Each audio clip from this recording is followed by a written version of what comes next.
தனது கவலைகளை நீக்குவதற்காக எந்த தேவதை பூஜித்தால் பலன் கிடைக்கும் என்று கேட்டார். ஸ்லோகங்கள் பலன். ஸ்ரீ கிருஷ்ணர் அவருக்கு அனந்தவிரத கதையை உபதேசித்தார். அது அனந்தவிரத பூஜை எப்போது செய்ய வேண்டும்?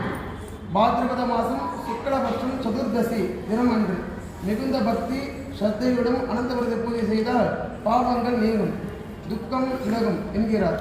கிருஷ்ணன் மேலும் சொல்கிறார், அனந்தம் என்பது நானே, அது எனது இன்னொரு ரூபம். இதை கிருஷ்ணவர் எழுத்தாரு.